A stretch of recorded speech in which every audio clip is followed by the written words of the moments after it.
Unya kadto pod si Attorney Lutok niingon sa I believe nga naka-hire na gyud pero wa ko'y personal knowledge. Kanang pagtuo lahi na. Nagtuo ko sa Bisaya pa na. Nagtuo ko nga naka-hire na og assassin. Pero wa ko'y personal knowledge. So asa kay bawo, asa ka kita, wa asa ka hibaw gyud. So imo ra nang pagtuo. Ang imong pagtuo dili man na facts. Base na mahigala sa video nga iyang gitan-aw, iyang gi-compile mga kagalaan, nga iyang gi-analisar, nga naka-hire na kunog assassin. O na nga nahimong katawanan kini karon mahigala nga si John Wick na mo na-hire ani ron. Kaya ang gisulti mahigala, nagtuo ko nga naka-hire na og assassin. Kana objectionable man gyud. Kaya ngano say pagtuo nga may mag-fax na. Nagtuo ko nga naka-hire nag assassin. Pero wa ko'y personal knowledge. Kanang pagtuo di na madawat sa korte ng pagtuo eh. Ang atong gipangita ang facts. So katong iyang sentence pag iyon niya nagtuo ko naka-hire nag-assassin, kadto dito madawat. Ang madawat sa korte pag ingon niya sulod nga sentence nga pero wa ko'y personal knowledge. Kanang pulong pagtuo mahigala porbida, ha? Way sukod ang akong pagtuo nga matuman ang akong mga damgo.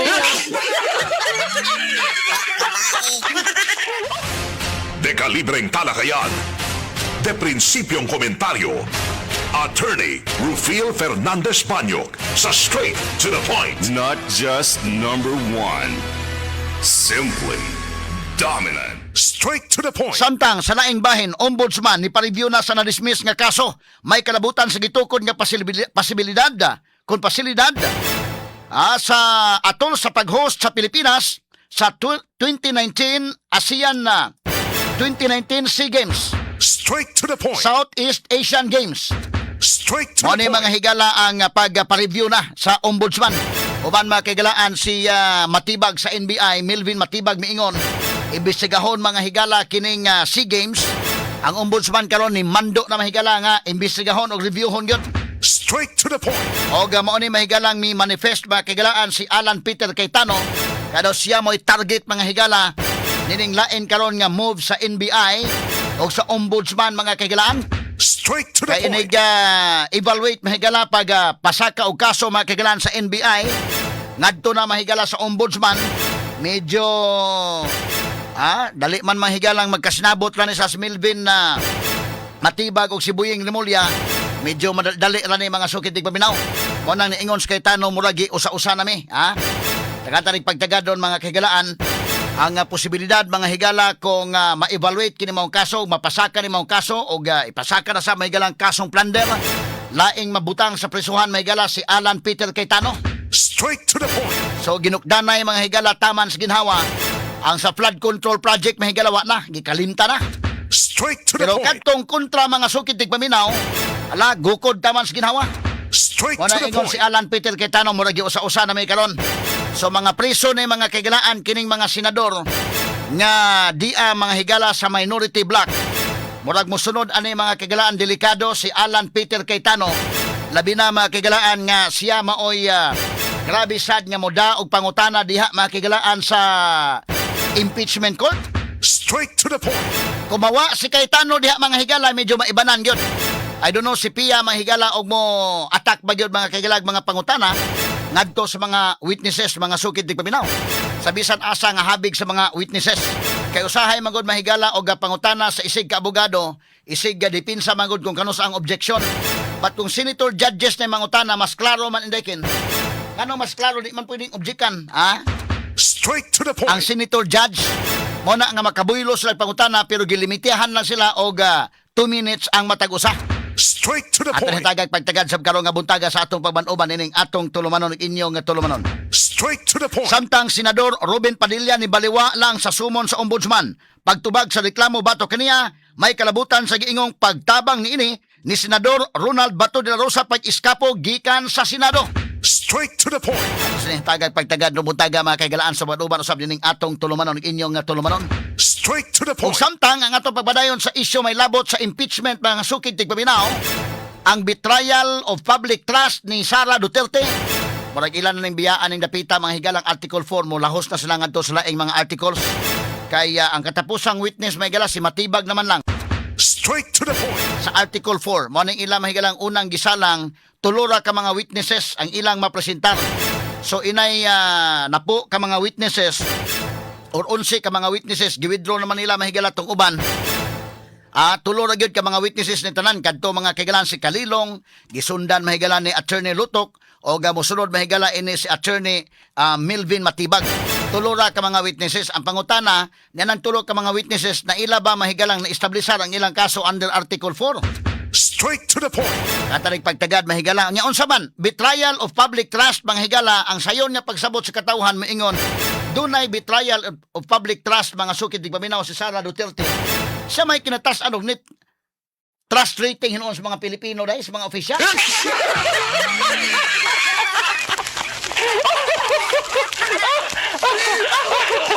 Net satisfaction rating, net trust rating, pinakataas mahigala si Sara Duterte unya ilang pasinginlan og betrayal of public trust.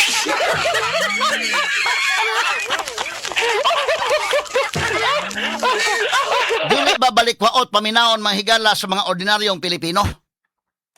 Straight to the point. Ang mga ordinaryong Pilipino baki, dili ba balikwaot ang paminaon mga sukid tig paminaw? Pero sige lang, ato lang sundan mahigala basig na dapat sila laing ebidensya ngadto sa lain pa mahigala nga mga articles of impeachment. Straight to Kay the diri point. mga higala sa Article 4 medyo alanganin gyud mga sukid tig paminaw. Straight to the In point. fact, ilan ang ipang-withdraw mahigala ang ilang mga testigo dili na nila idayon o presentar mga kahigalaan. Straight to the Ato point. ning tagag-pagtagad mahigala kay atong i-evaluate ang matag kaso unsa may i-testify na pud aning matibag dito sa impeachment court. Straight to the Mo ni point. dakong pangutana ron ha. Kay katong unas kalilong mga higala atong i-evaluate mga sukid tig paminaw no personal knowledge. Iyan ang gi-admit mga kahigalaan. Si Lutok sad mahigalan no personal knowledge. I believe lang tong iya. I believe nag-hire og assassin pero wa say personal knowledge.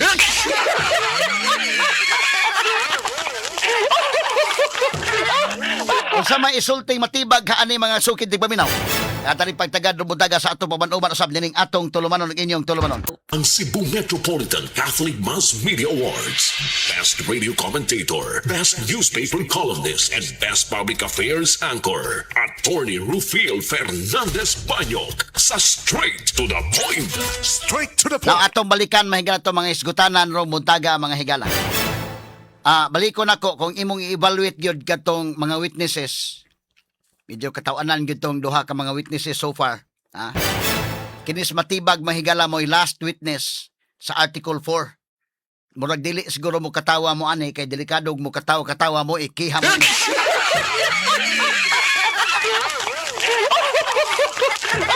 Ato ni agi katawa sa mga kaigalaan. Mahimo kang kasuhan mga sukid tig paminaw, ha? Pagkadtong duha, pulos man mga taga-NBI rig ilang witness day. Sa kuan, Article 4, kay may tabo ha, kadto si John Mark Kalilong taga-NBI. Ikaduha si Attorney Jeremy Lutok taga-NBI. Ikatulo karon si Milvin Matibag mahigala karong Martes taga-NBI. So asa man kag personal knowledge anag maohon? Mo na ay nakalisod ng napita mga higala. Karon ang giingon mga kagalaan nga doon na na-hire nga assassin, ang duha ka mga witnesses wa man gid makasulti. Why personal knowledge mahigala kitos Kalilong? Kisa may moingon nga na ay kwan. Unya kadto pod si Attorney Lutok niingon sa I believe nga naka-hire na gyud pero wa ko'y personal knowledge. Kanang pagtuo lahi na, nagtuo ko sa Bisaya pa na, nagtuo ko nga naka-hire na og assassin. Pero wa ko'y personal knowledge. So asa ka hibaw, asa ka kita, asa ka hibaw gyud. So imo na nang pagtuo. Kanang imong pagtuo dili man na facts. Base na mahigala sa video nga iyang gitan-aw, iyang gi-compile mga kagalaan, nga iyang gi-analisa, nga naka-hire na kunog assassin. Muna nga nahimong katawanan kini karon mahigala nga si John Wick na mo na-hire ani ron.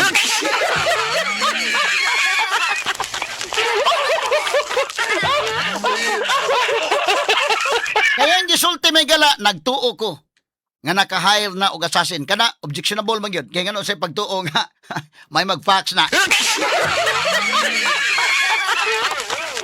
Nagtuo ko nga naka-hire na assassin. pero wa ko'y personal knowledge. Kanang pagtuo mura na sa katong kanta nga kuan ba nga kini ni ang unsa tong kanta haday sa matud mo ba to na? Way sukod ang akong pagtuo nga matuman ang akong mga damgo.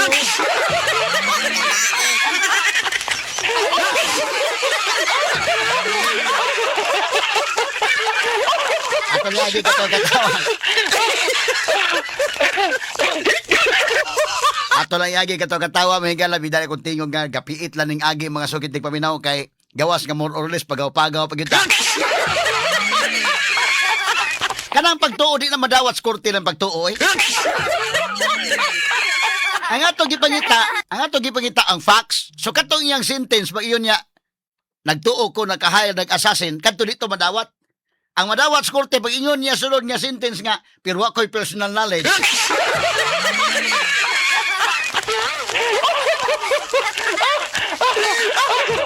Kanang pulong pagtuo mahigala porbida, way sukod ang akong pagtuo nga matuman ang akong mga damgo.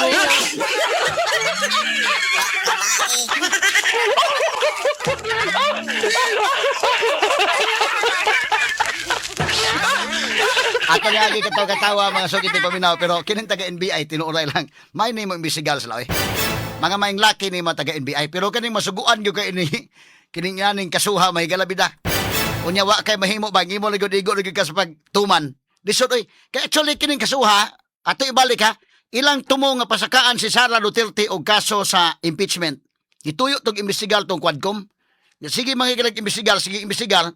Hangtod kadugayan lang gipatawag si Zuleika Lopez. Pagpatawag ni Zuleika Lopez, ilang gi-contempt.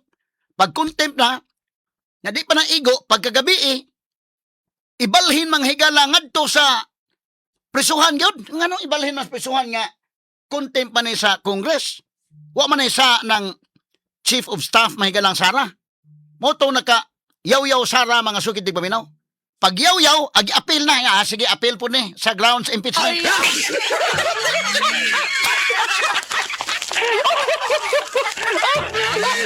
Sa laktod pag-istorya, kining Article 4, nga sud gyud ang grave threat sa mga inciting to sedition, wani appeals plano nila. Ang plano gyud katong confidential funds, sige, fishing expedition lagi. Hantod kadugayan mahigala, nasuko Sara, gisapot si Sara, appeal pod, Pero kung imong tanawon alanganin kayo mo na nga dili lang ang NBI magipaimbestigar. Hasta mahigalang atong kapulisan. Mo na ako balikan gamay story ha kay dunay pamahayag si Nicolas Torre ani. Kay at that time si Torre mahigala maoy si IDG chief indaken. Si IDG chief kay ingon nga nag-imbestigar na sa NBI. Hasta ang si IDG imbestigar na. So si Torre gi-interview mahigala karong bag-o. MMDA naman sa karon. Nya pag interview ng Torre nga hay naman tong assassin na sakpa na ba ninyo?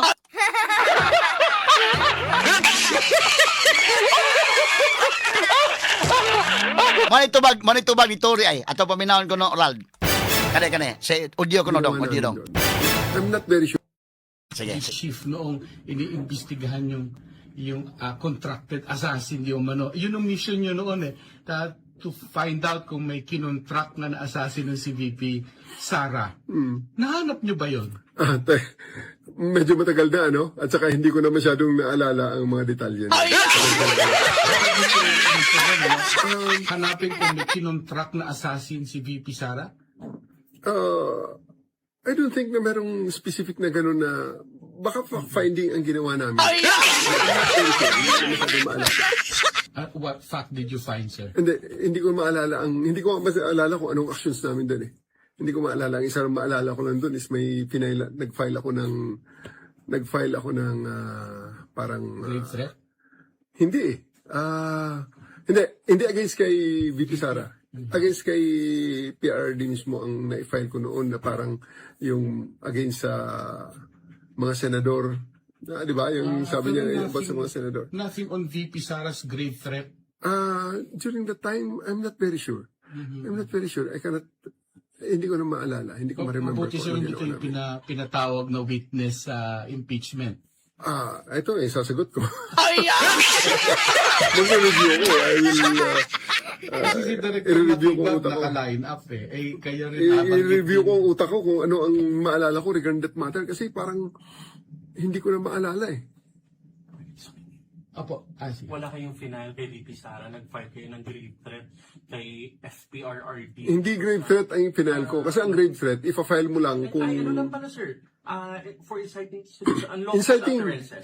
unlawful utterances, yes. Unlawful utterances ang final ko kay PRRD. Yes, unlawful utterances yun. Hindi yung related dun sa yung live press ko online press ko ni VP Sara na No. kung tagalit siya, nagmumura No, siya. no. Wala, Yung itim ang background? Oho. Hindi.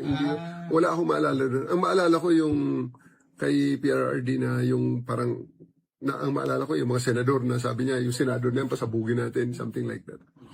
Napatayin lahat ng mga yan. So, unlawful utterances ang final ko bilang chief ng CIDG. Or hindi nyo lang ma-remember. Kasi there are news articles that says na you were tasked by General Marbil, specifically kay VP Sara, to look into it, yung live press ko na yun. I don't think na ang maalala ko lang yung Yung kay PRRD lang. kay PRRD at saka yung sa St. Luke's lang, yung kay Attorney Lopez. Yun lang. Yung ngayon lumalabas ang mga video na yun eh. Oho. Thank you po, Jen. Okay, so muna ang pamahayag ni General Nicolas Torre, na naman siya karon sa kuan, na nasa MMDA, gipangutan na nga to sa mga reporters, kay ikaw may CIDG chief sa una niya.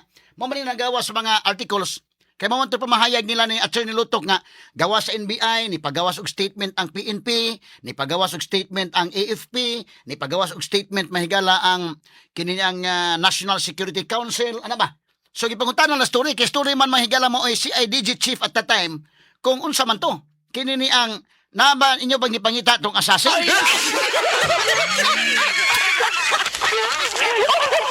Tanawa lang pagbalik pangutan na rol, balik lang ko dal, murag tanawang naong ni Tori murag kakataunon story.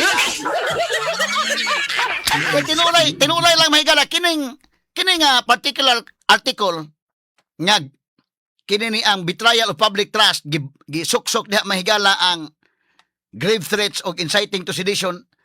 Kisabay magtuo nga appeal sa impeachment. Muna magkomedya man lang guning ko ana. Mabitan ang gibutang mahigalas John Wick na naa, gibutang-butangan nila nga nakontak si John Wick. Gawas ko nakakontak yun og assassin. Mamay lang gipagawa niya to, nakakontak yung assassin. So, basig mo na ibuhian nga statement ni Matibag tingali karong Martes. Nga nakakontak yun. Kaya katunduha ka mga NBI agents, mulihay man yun. Asa gani may gala si Kwan, magdili sa ka-afford si Attorney Lutok. At actually, Attorney Lutok, bisa nagkalisod-lisod itong panubag, wag yun sa ka-afford ay nga, maingon nga nag-hire yun.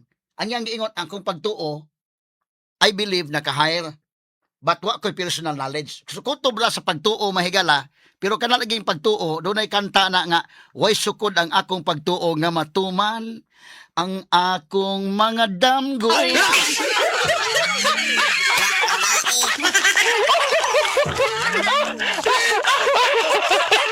Kanta mo matod mo man tayo, matod nila dahil.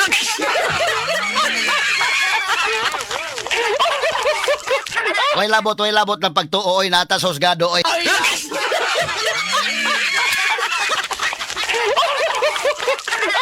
Man, karon kung nag-imbestigar ang NBI, di lang ang NBI, ang PNP ni issue statement, ang AFP ni issue statement. So gipangutanas mga reporters ito story kay sa IDG man siya. Kaning PNP may galang imbestigar, ari man sa IDG kinaday. Criminal Investigation and Detection Group. Mamay lang tahasan na. So ikaw isip si IDG chief sa una unsa man na kitaan ba to yung assassin?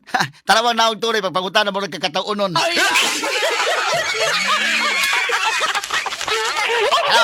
Balik kamay Ralbe ang pangutan na Ralbe. Balik kamay. Chief noong iniimbestigahan yung contracted assassin di umano. Yun ang mission nyo noon eh.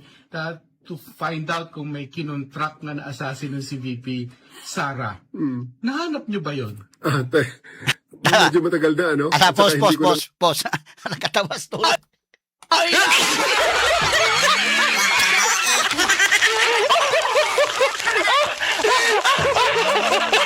Ang naong ni Tori, nagkatawa.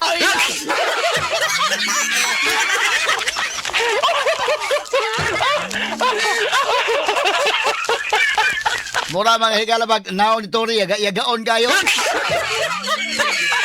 Nakalitan sa pautanas mga reporters, oy. Ano man, contact naman ninyong naimbestigahan mo nitong assassin. Tanawa ang facial expression ni Tory Murag kataunon yun.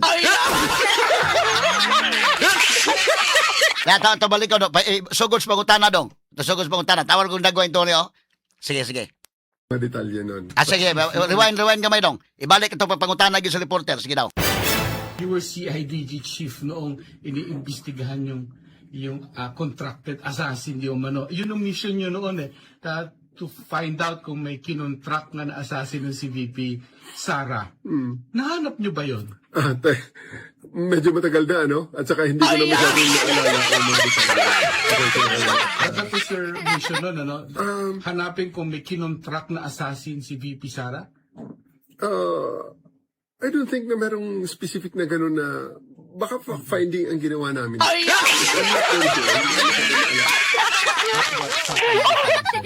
Hindi ko maalala kung anong actions namin doon eh. Hindi ko maalala ang isang Okay, pause. Wag yun mahanap ang assassin. Ano yun, kanang istoryaha, wag yun eh.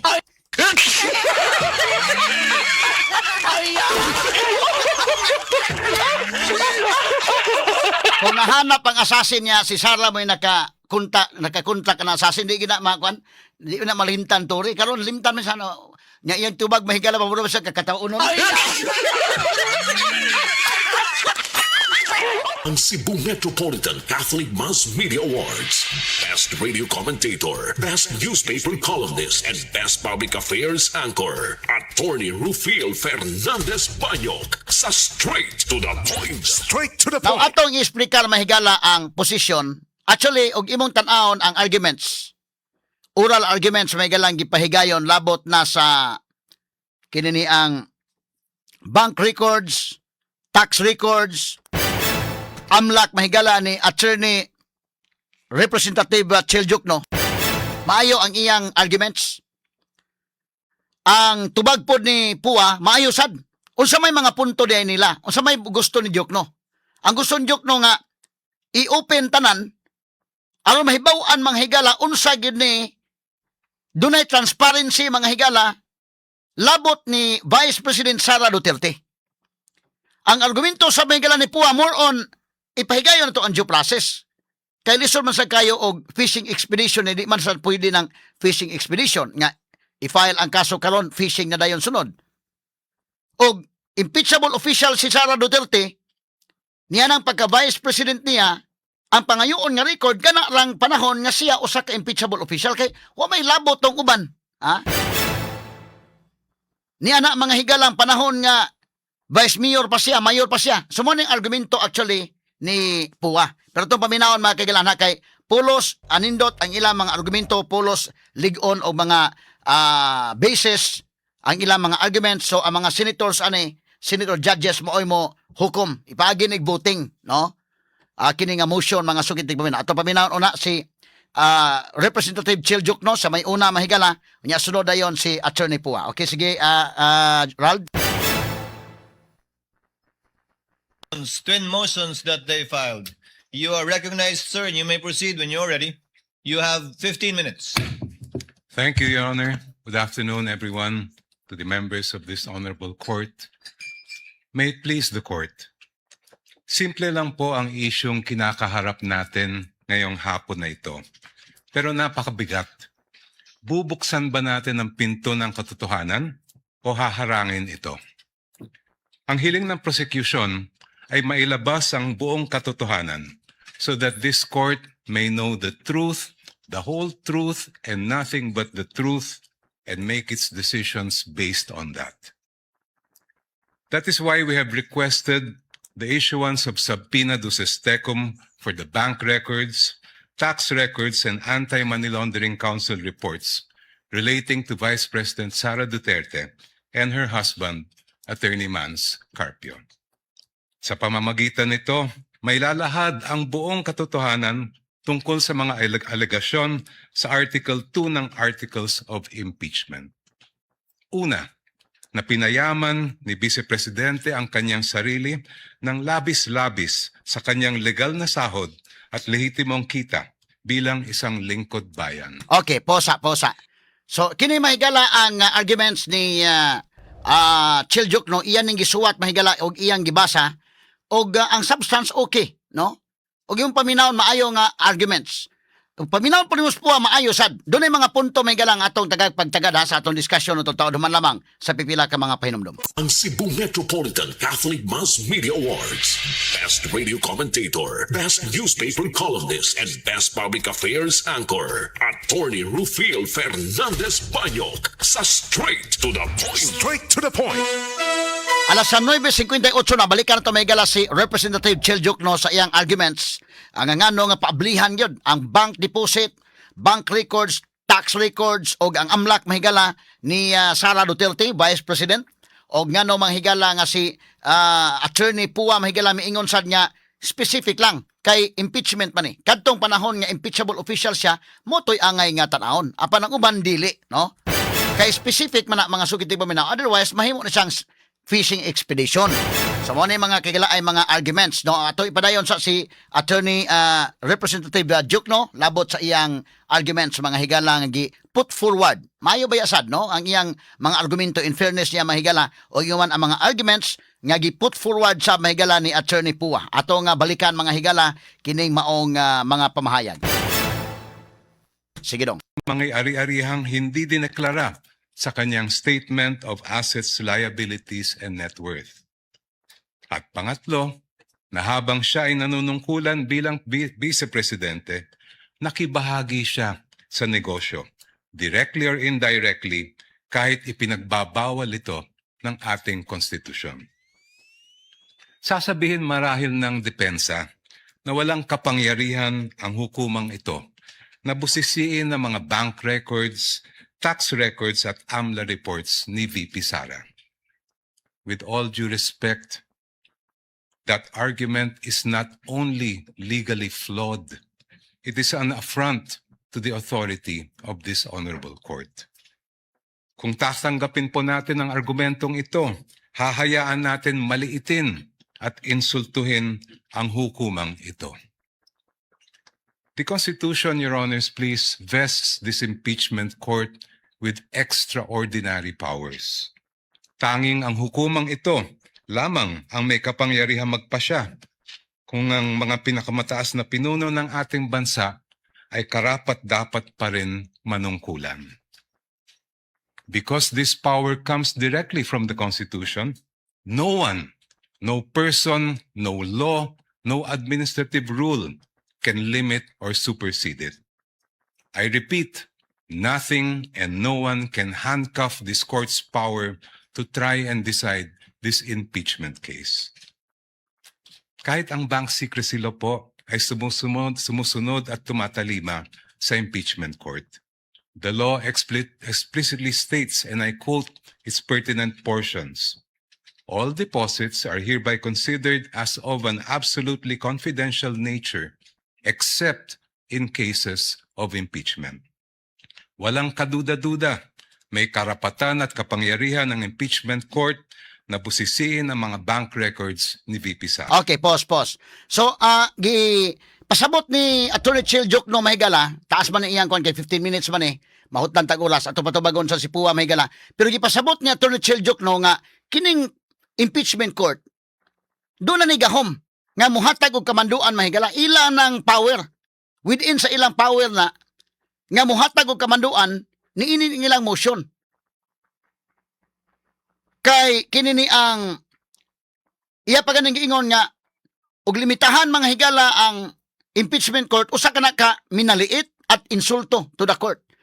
Sumuni ang mga arguments mahigala ni Attorney Chel Jokno nga paablihan gyud for transparency.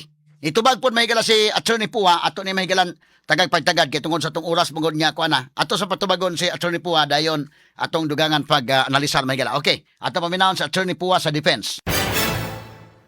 And if at all we do so, we shall equally credit it to the rebuttal, if any, of the counsel for respondents. Thank you. Attorney Powa, if you're ready, you may proceed with your oral arguments on the twin motions filed by the prosecutors. You may proceed, sir, when you're ready. Thank you, Your Honor. You have 15 minutes. Mr. Presiding Officer, Honorable Senator Judges, magandang hapon po sa inyong lahat. The issue before the impeachment court today is not whether you possess the power to issue a subpoena. The real issue is whether such power may be exercised in a manner that disregards due process and compels the production of documents and information beyond what is allowed by law. Your Honors, jurisprudence provides that for a subpoena to be valid, it must comply with twin requirements of 1, definiteness, and 2, relevance. Ibig sabihin po nun, dapat particularly describe po ang nasasaklaw ng subpoena at dapat may direktang kaugnayan sa ginagawang paglilitis. Your Honors, when a subpoena becomes oppressive, when it is unreasonable, and when it is merely issued for the very purpose that there is a hope that somewhere, somehow, something incriminating will come out, it ceases to be an instrument of justice. It becomes a weapon of a fishing expedition. And that is exactly what confronts this very court today. And that is why the defense has taken the position that the prosecution's requests must be denied. Allow me to explain, and let me begin with constitutional points. Our first point, Your Honors, due process. Impeachment is primarily a legal and constitutional procedure with political characteristics. It is sui generis, but it is not a purely political proceeding. Ibig sabihin po nun, the Bill of Rights, especially the due process clause, applies in all stages of the impeachment process. Your Honors, those are not my words. Those are the words of the Supreme Court in Duterte versus House of Representatives. And that is the law of the land. When we speak of due process, we offer a simple proposition that evidence must be present to support each and every accusation. Pero hindi po yon yung nangyari dito. Balikan po natin kung saan nagsimula itong proceeding na ito. I have here with me, Your Honors, copies of the Zabalia and Cabrera complaints, both filed before the House of Representatives. Both accused the Vice President of allegedly amassing unexplained wealth, both with voluminous attachments, yet not one attached a document to support that accusation. Not a single financial transaction record, not even a single SALN.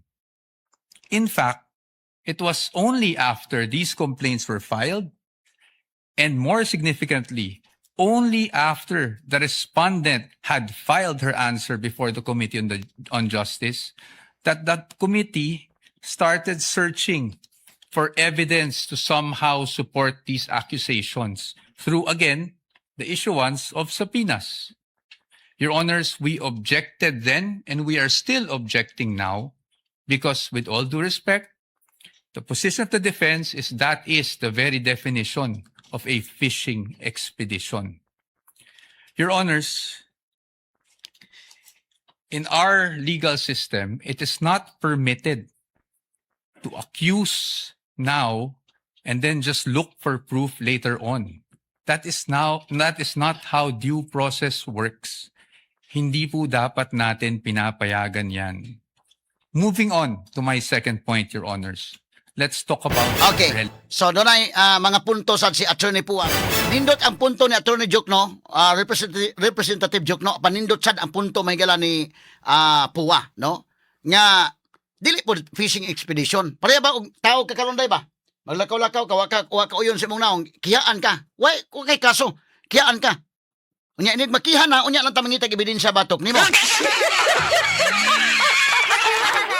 Murabaw ka ng kihanaw, mangitag ebidensya later.